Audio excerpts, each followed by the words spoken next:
Buenas noches a todos. Qué bueno que podemos empezar este estudio, esta meditación, más bien esta reflexión en la palabra de Dios antes de orar hoy. Y vamos hoy a meditar en el texto que está en la segunda epístola de Pablo a los Corintios, capítulo 3, versículos del 4 al 11. Segunda carta a los Corintios, capítulo 3, versículos del 4 al 11. Y el título de la meditación hoy es la fuente de nuestra confianza. Fíjense lo que dice el apóstol Pablo, y quiero darles un poco de contexto. En esta carta el apóstol Pablo está haciendo una defensa de su ministerio, porque hay personas que en la iglesia en Corintio, a pesar de que él fue el que evangelizó, hizo los discípulos, pero han llegado otros maestros aprobados por él, Apolos y otros maestros que lo acompañaban, pero también han llegado otras personas que no conocemos a enseñar allí en Corintio. Y entonces la iglesia está dividida, unos prefieren a Pablo, otros prefieren a Apolos, otros prefieren a otros maestros que estaban ahí, y entonces la iglesia está dividida en cuanto a quién seguir. Y entonces Pablo les recuerda que realmente no es a quién seguimos, sino realmente si comprendemos el mensaje del evangelio, qué es lo que debemos de creer, qué es la fuente de nuestra fe. Y entonces Pablo, habiendo empezado su defensa de su ministerio, dice esto en el versículo 4. Esta es la confianza que delante de Dios tenemos por medio de Cristo. Es decir, les voy a explicar entonces, dice Pablo, cuál es la confianza, de dónde proviene mi confianza con respecto a mi enseñanza y el trabajo que he hecho entre ustedes. Dice en el versículo 5, no es que nos consideremos competentes en nosotros mismos, nuestra capacidad viene de Dios. Es decir, dice Pablo, si hay algo que hemos hecho bien, no lo he hecho porque yo sea competente, sino porque Dios nos ha preparado, Él nos ha hecho competentes para que podamos hacer este trabajo. Y luego, y fíjense, dice para qué los ha hecho competentes, dice en el versículo 6, Él nos ha capacitado para ser servidores de un nuevo pacto, no el de la letra, sino el del Espíritu. No el de la letra, sino el del Espíritu. Entonces, Pablo está hablando cuando dice el pacto no de la letra, sino del Espíritu, está diciendo, no es el pacto de la ley, sino es el pacto de la gracia que hay en Cristo. Ese es el pacto del Espíritu.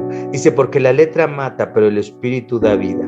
Este es uno de los versículos que tal vez más mal se usan. Lo he oído en debates, ¿no? Hay iglesias, por ejemplo, que desprecian el conocimiento teológico, bíblico, y entonces la crítica a las personas que estudian mucha Biblia y están interesados en la teología es, la letra mata, pero el Espíritu da vida.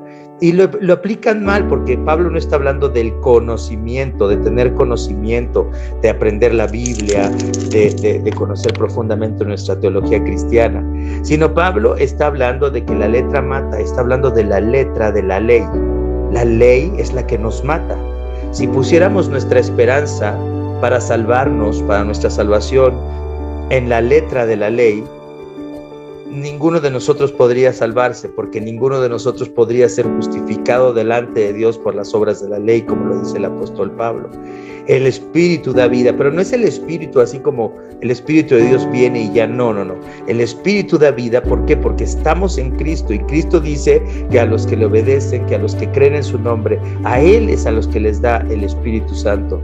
Entonces, eso es algo que tenemos que tener mucho cuidado, porque Pablo, cuando dice la letra mata, pero el Espíritu da vida, está hablando entonces acerca de la ley, que si la quisiéramos obedecer, solamente hallaríamos muerte y condenación. Pero el Espíritu, que nos hace nacer de nuevo, que nos da la capacidad de creer en Cristo, pues nos da vida. Dice en el versículo 7, el ministerio que causaba muerte, es decir, el de la ley, el que está grabado con letras en piedra, los 10 mandamientos, fue tan glorioso que los israelitas no podían mirar la cara de Moisés debido a la gloria que se reflejaba en su rostro. Cuando descendió de la montaña con las tablas de la ley, se nos dice en el Antiguo Testamento que el rostro de Moisés brillaba, ¿no? Y también cuando entraba en la presencia del Señor en el lugar santísimo. Y dice, no podían mirar entonces la cara de Moisés debido a la gloria que se reflejaba en su rostro. Y fíjense, en ese antiguo pacto de la ley, la manifestación de la gloria de Dios era tan maravillosa, tan majestuosa, que aún el rostro de Moisés brillaba de este reflejo de la gloria de Dios. Pero dice, la cual ya se estaba extinguiendo.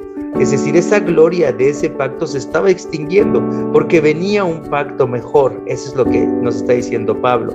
Dice en el versículo 8, pues bien, si aquel ministerio fue así, ¿no será todavía más glorioso el ministerio del Espíritu, el ministerio de Cristo, su vida, su muerte, su resurrección, su ascensión, su promesa de que va a regresar y va a establecer su reino en esta tierra? No dice Pablo, ¿no será más glorioso este ministerio que es el ministerio del Espíritu? Dice, entonces, si es glorioso el ministerio que trae condenación, el de la ley, ¿cuánto más glorioso será el ministerio que trae la justicia de Dios por medio de Jesucristo? Cristo cumplió la justicia de Dios al obedecer la ley perfectamente, y ahora la justicia de Cristo es nuestra justicia. Ahora nos apropiamos por la fe de esa justicia y nos presentamos justos delante de Dios, no porque lo somos, sino porque Cristo lo es, y al poner nuestra fe en Cristo, la justicia de Cristo es nuestra. Dice en el versículo 10, en efecto, lo que fue glorioso ya no lo es. La ley era gloriosa, los mandamientos de Dios eran gloriosos, los sacrificios que se tenían que efectuar eran gloriosos, pero ahora ya no lo es, si se le compara con esta excelsa gloria de saber que Cristo Jesús es el Cordero de Dios que quita el pecado del mundo, que con un solo sacrificio, dice Hebreos capítulo 10, con un solo sacrificio Cristo ha hecho perfectos para siempre a los que está santificando. Con un solo sacrificio Él nos ha hecho perfectos y nos está santificando. Y dice el versículo 11, y si vino con gloria lo que ya se estaba extinguiendo, ¿cuánto mayor será la gloria de lo que permanece? Yo creo que cuando venimos a Dios en oración tenemos que pensar, ¿dónde está la fuente de nuestra confianza? ¿Por qué podemos venir cada miércoles con la confianza de que nuestras oraciones serán escuchadas? ¿Por qué podemos elevar a Dios nuestras oraciones con tanta confianza y descansar en Él? No tiene nada que ver con nosotros, sino tiene que ver con este pacto de gracia que Dios nos ha dado por medio de Jesucristo. Dios nos ha manifestado su amor por medio de Cristo, nos ha dicho que nos ama por medio de Cristo, ha intercambiado a su Hijo en lugar nuestro, y así estamos libres de condenación. Así vemos la gloria del amor de Dios sobre nosotros, y porque Dios nos ha manifestado esta gloria en su Hijo Jesucristo, y sabemos que esta gloria permanece para siempre, la salvación que tenemos en Cristo permanece para siempre, entonces por eso podemos venir en toda circunstancia con plena confianza de que somos escuchados. Alguien puede decir, oye, y si venimos en pecado y oramos, ¿tenemos que venir con esa confianza? ¿Qué dice la palabra de Dios? Que si confesamos nuestros pecados, Él es fiel y justo para perdonarnos y limpiarnos de toda maldad. Aún si hemos pecado, y es imposible que no hayamos pecado antes de orar, pero ¿qué hacemos? Reconocemos nuestro pecado, confesamos a Dios nuestro pecado, recibimos el perdón de nuestros pecados por medio de Jesús y venimos totalmente confiados en que seremos recibidos, porque para eso murió Jesús, para que pudiéramos acercarnos al trono de la gracia, para acercarnos al lugar santísimo, entrar en la presencia del Padre, traer nuestras peticiones y tener comunión con el Padre. Así es que hoy, si tú dices, bueno, tal vez he fallado hoy, tal vez no he amado a mi prójimo como a mí mismo, tal vez he fallado en amar a Dios, tal vez no he olvidado de la salvación en Cristo, confiesa al Señor tu pecado, Él es fiel y justo y nos perdona de toda maldad, y así podemos entrar en esta confianza de la que habla Pablo. Con esa misma confianza que habla Pablo, entremos nosotros en la presencia del Señor. Déjenme hacer una oración de confesión de pecado y luego vamos a pasar a la oración de acuerdo a este texto. Padre bueno, Padre amoroso, te damos muchas gracias porque podemos venir a ti, Señor, y al contemplar, Señor, nuestra condición, nuestro pecado, nuestra continua rebelión en contra de ti, o nuestra desobediencia, nuestro descuido de nuestra salvación, Señor, confesamos, Señor, que necesitamos tu perdón. Padre, tú conoces el pecado de cada uno de mis hermanos y de mis hermanas. Tú sabes cuáles son sus luchas, sabes cuáles son sus debilidades, sabes en lo que han fallado. Pero hoy venimos delante de ti confesando nuestro pecado y sabemos que tú eres fiel y justo, Señor, no porque nosotros somos buenos y merecemos tu perdón, sino porque hemos puesto nuestra fe, Señor, en este pacto, en esta gloriosa salvación, Señor, la cual es la base de nuestra confianza. Bendícenos mientras elevamos nuestras oraciones a ti.